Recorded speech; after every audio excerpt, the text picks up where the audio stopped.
Good. Well, it's a pleasure to talk with you about the paper I'm going to present tomorrow, which is on inclusive financial globalization.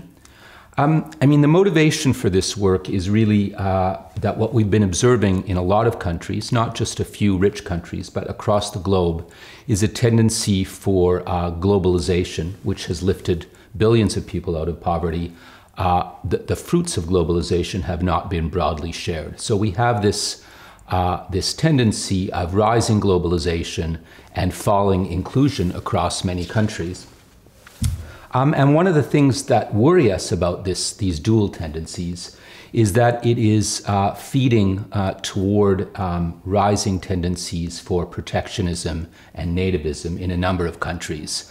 And if these tendencies take hold, I think what we will see is a situation that is neither good for a rising tide sort of generally, a growing pie generally, nor for growing inclusion. So you will have, I think, a greater risk of the kinds of tendencies that we saw take hold during the Great Depression.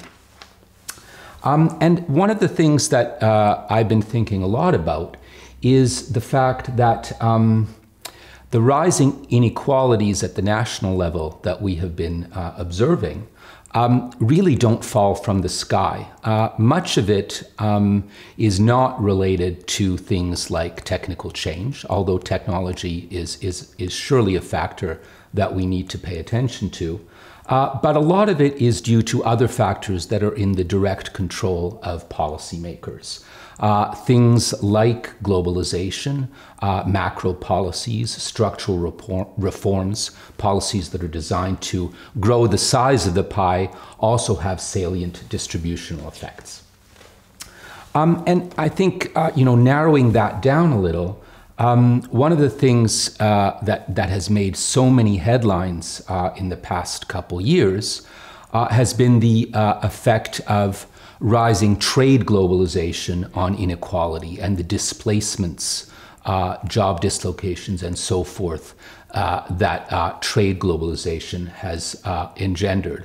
But I think something that's sort of flown a little bit under the radar is the role of financial globalization. An important thing that we want to emphasize in this work is that, particularly in light of the fact that financial globalization has tenuous effects at best on the sort of size of the pie. In other words, the literature on the GDP enhancing effects of financial globalization suggests much more mixed effects than what we observe as the result of trade globalization.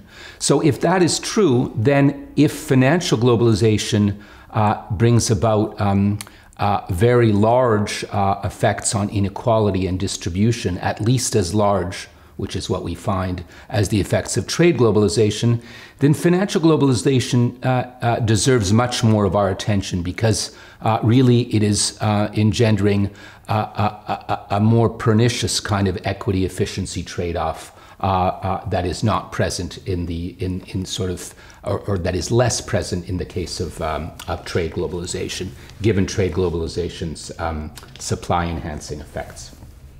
So what we do in this paper is we look at the macro data as well as sectoral data to try and sort of give a unified treatment of the aggregate and distributional effects of financial globalization.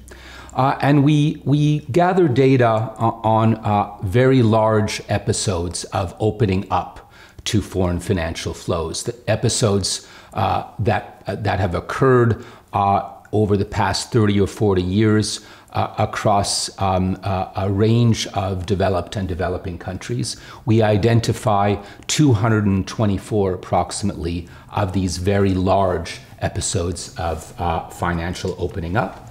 And we look through the lens of macro and through the lens of micro or sectoral data at what the consequences for GDP, the level of GDP, and measures of inequality like the Gini, like the labor share. And we're also, because causation is so difficult to really get a good handle on using macro data, we're also going to look at sectoral data. And we're going to have three different identification strategies in the sectoral part of the paper. One identification strategy rests on the notion that we should observe different effects depending on the extent of external financial dependence of different firms and sectors in the economy. Larger effects on GDP, on the sales or output of different sectors, and on labor shares in cases where external financial dependence is greater. A second identification strategy relates to effectively the bargaining power of labor in sectors and industries that have a larger responsiveness of labor to idiosyncratic shocks. We would expect to see larger effects on the labor share when financial opening occurs. Think of more capital mobility and an immobile factor like labor. Its bargaining power is going to be reduced when the economy opens up. So that's a second way of identifying the effects. And the third is really based on a sort of very neoclassical view of the world and the production function and the elasticity of substitution between capital and labor. Provided it's greater than 1, the larger is the elasticity of substitution, the more likely we are to observe a decline in labor's share when the economy opens up to foreign capital. And using these three separate identification strategies, we find basically that the story, that the narrative that that labor loses, that inequality rises when these economies integrate into global financial markets, they find strong support in the data. And at the macro level, this is also the story that finds support, namely sort of very meager effects of financial opening up on the level of GDP, but much more salient and persistent effects on the level of inequality.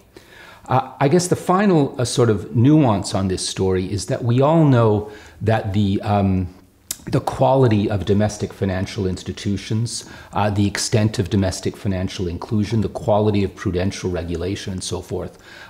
These are important factors that mediate the effects of financial opening on variables like inequality. And indeed, when countries have a better setup in terms of financial inclusion, have a better setup in terms of the quality of domestic financial regulation and supervision, they can avoid some of the more pernicious effects of financial opening on inequality.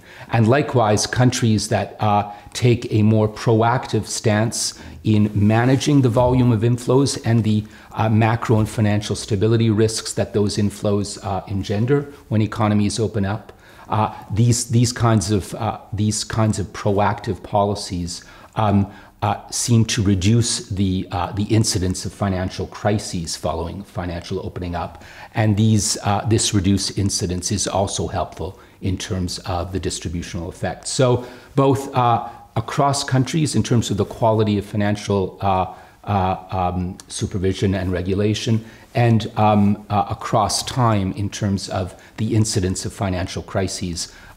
These two factors are also important in governing the effects of financial opening on inequality. Thank you.